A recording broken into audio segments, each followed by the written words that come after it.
crazy. That little squeaking sound. Finally got my valve stem fixed. I don't gotta put air in here. Dealer was trying to charge me $300. Took it down here to my Latino friends down here, you know, Juwan tire shop. Charged me $15 and he flipped my tires. I mean, it's a little ugly because no armor roll on that side, but it's all good. I called my man from detail, Dr. Justin, and he'll come tighten it up right at the crib, so I ain't tripping. But, so where are we off to now? We about to go, a car just got catalytic converter stolen, and the young kid is having a heart attack. He doesn't want to drive, it's sounding like a bomb. So we're on our way to go pick that up. Little Tundra work on the back of the dually. And I'm waiting for the remittance to come back over here at our yard with a car leaving our yard. And then we're gonna come back and I'm gonna show you that dolly work. Okay. Because it got a flat tire in the back and a busted tie rod in the front. So I had to go spend money on brand new dollies today. I need them. I was gonna say it's okay, because another tow's gonna come when you're gonna need them. Yeah, so I'd rather be fully prepared than unprepared. So that's our plans for the day. So y'all stay tuned. Let's go.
Super important because you don't take care of the equipment, it go down, you don't make no money.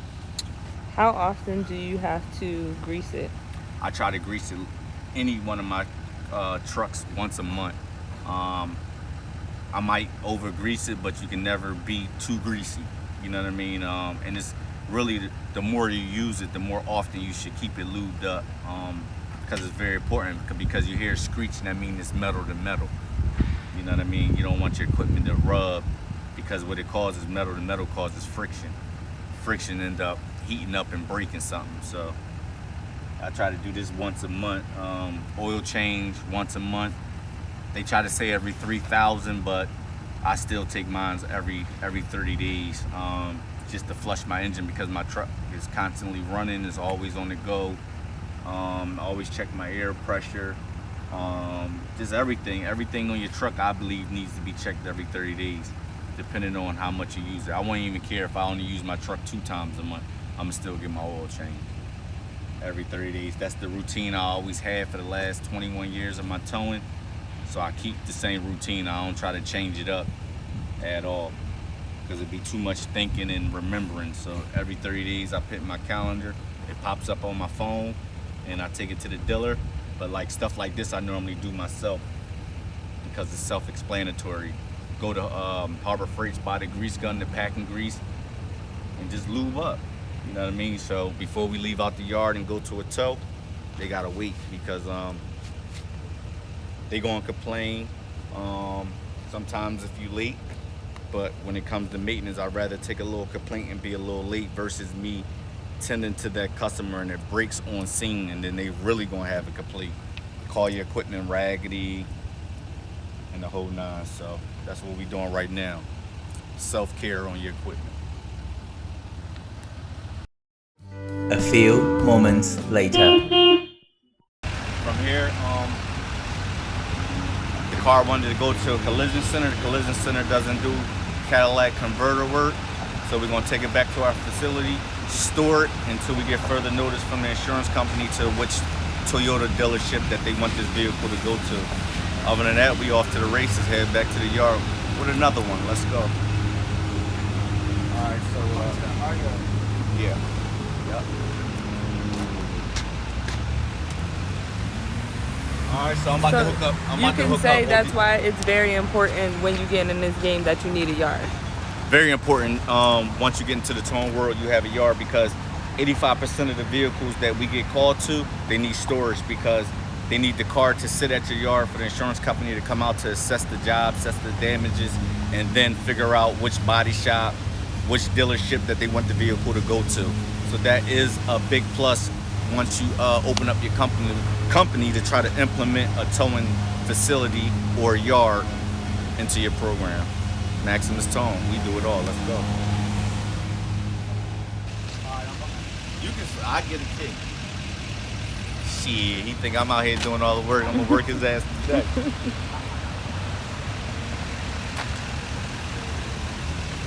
How often do you accept new mentees?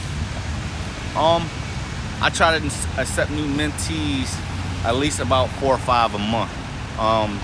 Too many, I can't give them my time. I try to give everybody my undivided attention. It's our program, me and Sheena's.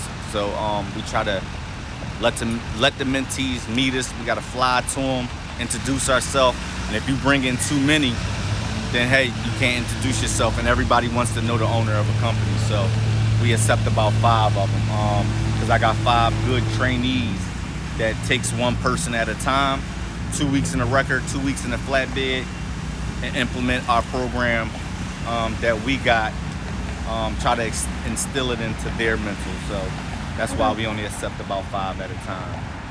Oh, he's doing good. Got him driving the White Beauty.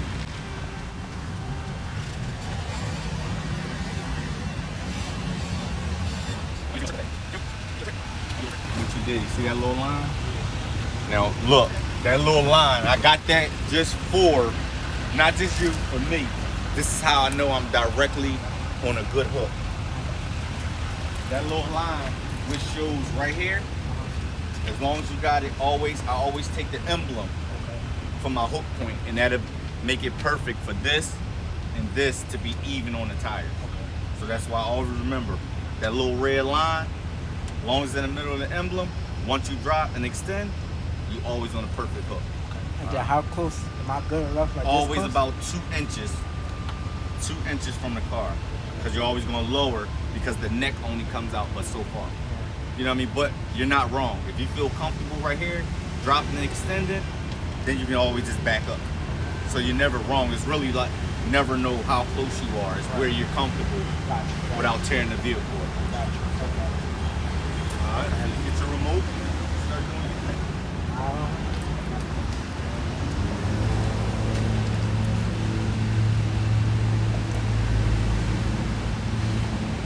I ain't doing nothing. All I'm going to do is instruct him to show him my little pinpoints on hooking the vehicle up, and then let him do his thing. I'm going to let him complete it. If there's anything wrong, you don't ever want to keep stopping him, because you confuse him. So I'll let him do everything he needs to do all the way to the end, and then I'll critique his work. One question before I start. Sure. It doesn't matter if I click down first or I got to click out first. You can click down. Right.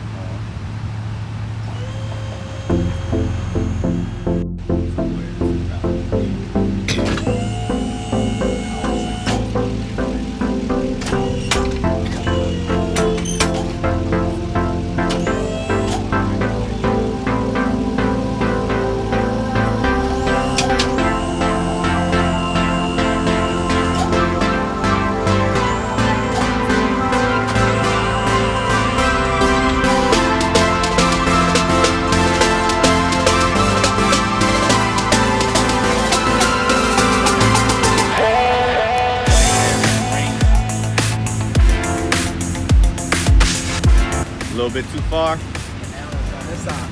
Yeah. On this side. Right. So you already know you gotta adjust it a little bit. It take a little time with cars, especially with all-terrain tires. A little tricky. But now you pull back up just a little bit and you do it the opposite way. Long time without love. Everything reminds me of you. Now I'm gonna sit here, I'm gonna bake and enjoy this weather. And this is how I train. I teach them the right way, not the wrong way. Most people that still hooked it up and left, would I have done it like that? Yeah, I probably would have, but I got years of experience. So when you're teaching, you want to teach them the 100% right way. Now it's their choice once they get on their own. You know what I mean?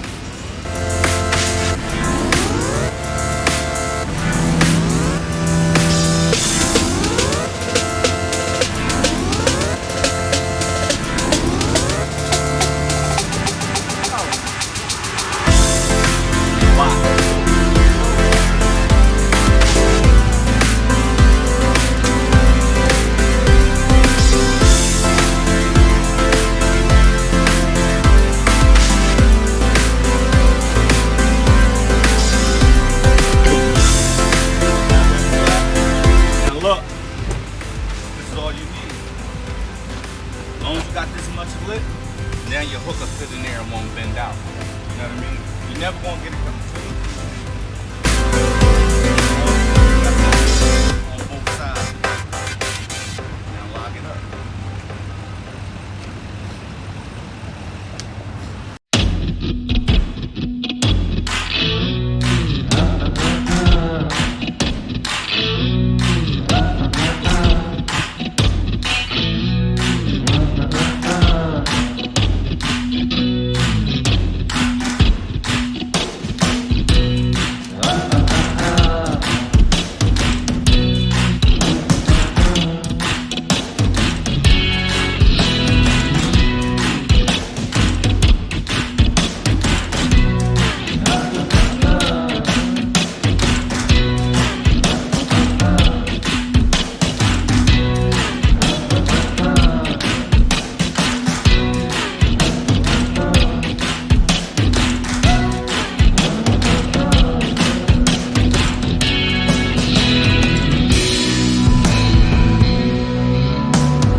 Boost it up.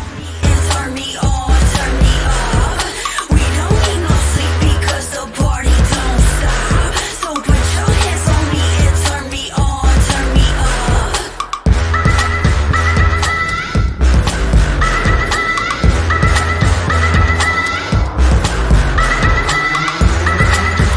But say a little bit more slack. You want him to loosen them up a little bit? Yeah, loosen them up. Okay. Filming time, y'all. We're gonna loosen them up about 2 links so we can adjust the change. So when we make the turn, the change ain't snatching and change ain't pulling. Gotcha. Yeah.